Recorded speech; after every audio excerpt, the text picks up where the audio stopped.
왜 에겐이냐? 왜 테토냐?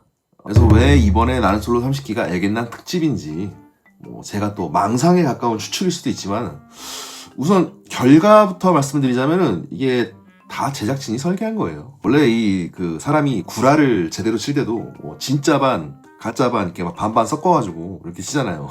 그것처럼 지금 나는 솔로 30기도 보면은 진짜 에겐스러운 사람도 있고 약간 긴가민가 싶은 출연자도 있는데 이 주식시장에서 제일 싫어하는 게 이 불확실성인 것처럼 이 제작진이 또 제일 싫어하는 게 바로 그 제어가 불가능한 상황 이런 거거든요. 이번에 앞자리 수가 바뀐 30번대 기수를 시작하면서 이 앞에 20번대를 하면서 제작진 같은 경우에는 약간 20번대에서는 기존과 다른 방식대로 막 테스트를 많이 하면서 약간 낯소를 제작하면서 느꼈던 궁극적인 그 딜레마 같은 거를 약간 극복하려는 시도들이 참 많았던 것 같아요. 이번 회차 방송을 보시면 이 출연자들끼리 이렇게 막 수군대면서 이거 혹시 에겐남 테토녀 아니야? 막 이런데 애초에 그렇게 작진이 짜놓은 판을 직감한 거지 이분들은.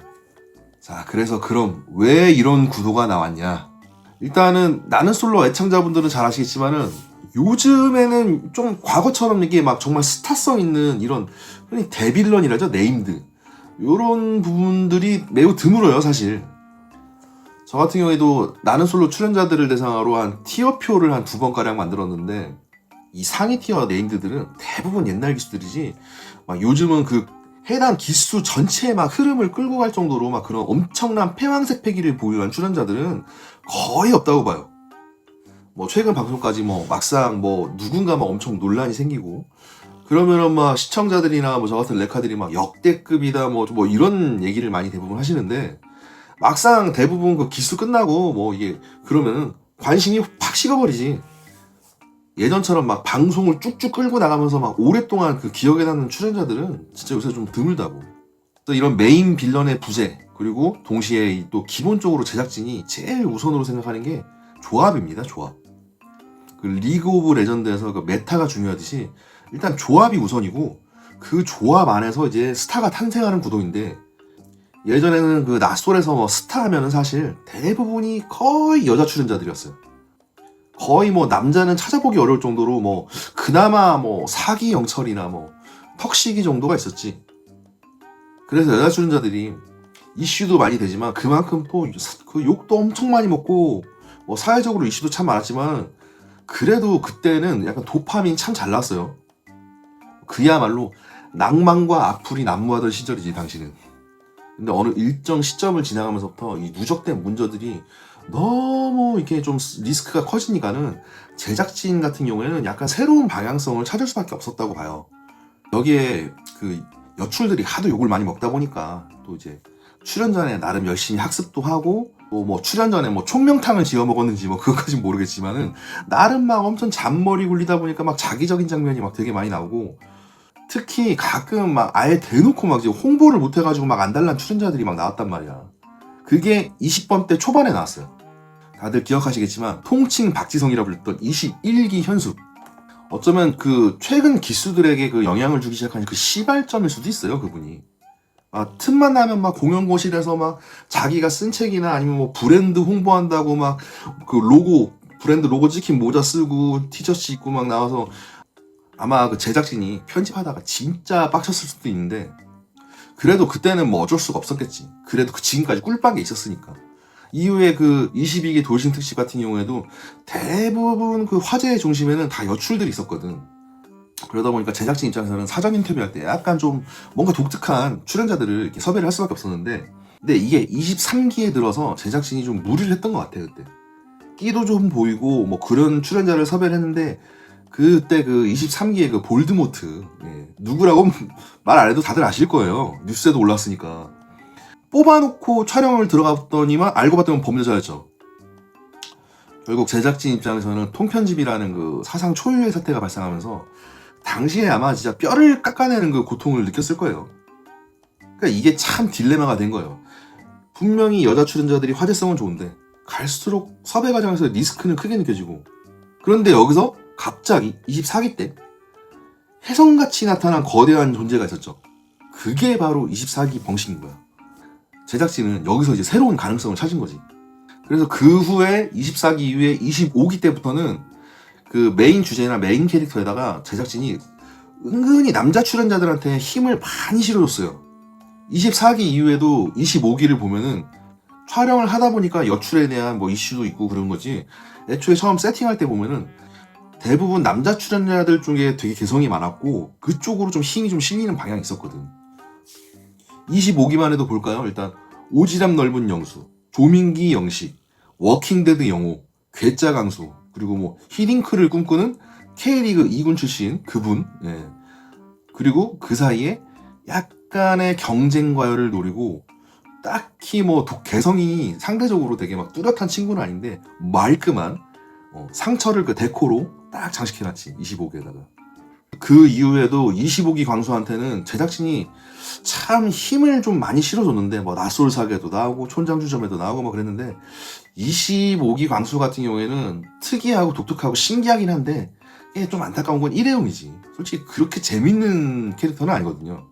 그래서 뒤에는 그 좀 더 힘을 실어서 어느 정도 약간 방송 이해도도 좀 있는 26기 광수를 메인으로 사용했죠. 그분 같은 경우에는 옛날에 실제로 방송도 해봤잖아. 근데 여기서 또 제작진이 그토록 싫어하는 리스크가 또 남자 출연자 쪽에서도 터진 거지. 26기 광수가 방송이 끝나지도 않았는데 스포를 하고 다니고 막 이래가지고 사고를 너무 크게 터뜨려서, 뭐랄까, 큰 힘에는 큰 책임이 따른다는 그 스파이더맨 삼촌의 그 명언처럼 제작진도 다시 한번 느꼈겠지. 큰 또라이에는 큰 리스크가 따른다. 그래도 24기 벙식 이후에 뭔가 제작진이 느낀 부분도 있었고 몇 가지 테스트를 통해서 학습을 한 부분도 있을 거예요. 그래서 이 이후에는 제작진이 초기 설정하고 조합에 집중하고 중간중간에 그 발생하는 이 직관적인 이벤트를 딱 편집으로 뽑아내기 시작했던 것 같아요. 그래서 나는 솔로 27기 이후부터는 어떤 캐릭터에 집중해서 뭐 이런 거보다는 약간 초기 설정부터 초식남 특집이다 뭐 이런 식으로 해가지고, 이게 뭐냐면 요번에 30기가 애견남까지 이렇게 딱 왔잖아요. 요렇게 그때부터 쭉 이어지는 그 하남자 시리즈의 빌드 과정이었던 거예요, 이게.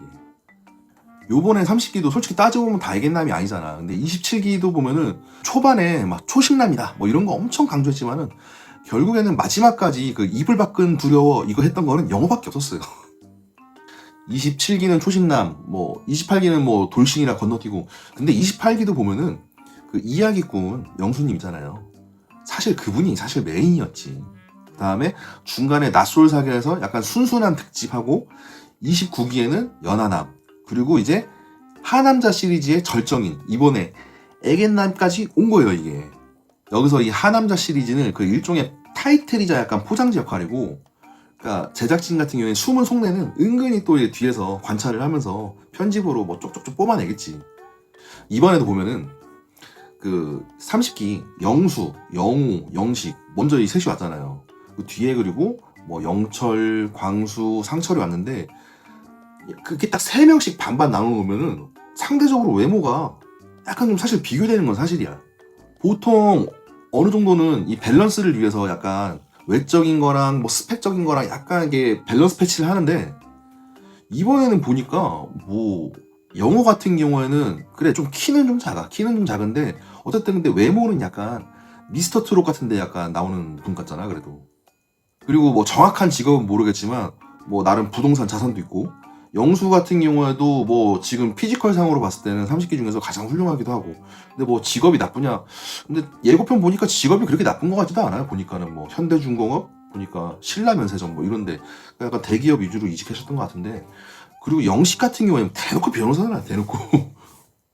그러니까 묘하게 삼각관계, 사각관계 뭐 이런 구도를 만들면서, 뭐 예를 들면 뭐 영수를 좋아하는 여자를 따라다니는 광수나 아니면 영철 뭐 이런 식으로 해갖고 그런 남자 출연자들을 대상으로 어떤 뭐 즙을 유발한다던가 아니면 어떤 경쟁을 좀 유발하려는 것 같은데, 아무튼 이번에 30기 특집이 표면상 애견남이다 이 얘기가 나온 거는 제작진이 이 하남자 시리즈의 정점을 찍으면서 30기를 열어보겠다 뭐 이렇게 노린 판이겠죠.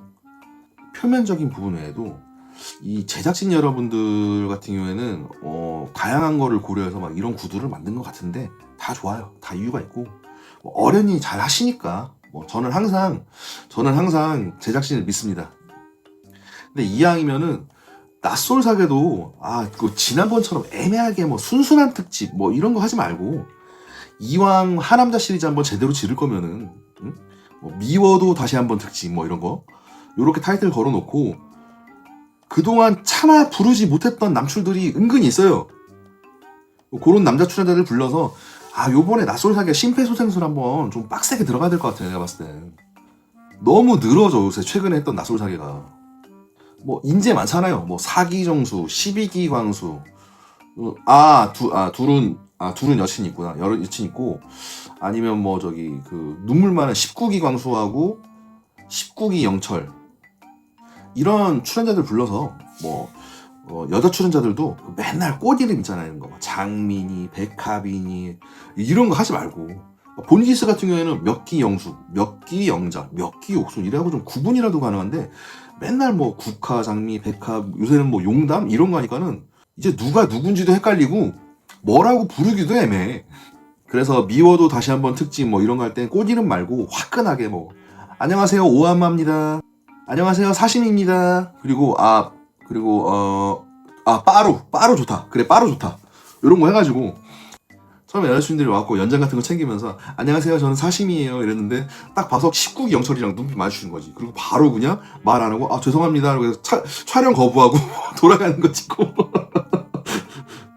그 이왕이면 뭐 그 부를 수 있을지는 없을지는 모르겠는데 707 그 베이비 영철 있잖아요. 4기 영철 그분도 한번 부르면 재밌을 것 같고 그것도 아니면은 아예 그냥 막장을 노려가지고 출연자들한테 사전에 연락도 하지 말다가 막 한 일주일 안에 막 급조하듯이 막 연락처 쫙 뿌려가지고 낯솔 나와서 막 최커가 됐다거나 아니면 뭐 형커 됐다가 뭐 한두 번 만나고 깨지는 그런 커플들도 되게 많잖아. 그런 커플들 다 모아가지고 낯솔판 환승연애 뭐 이런 것도 한번 하면은 도파민이 괜찮게 나올 것 같아요 진짜.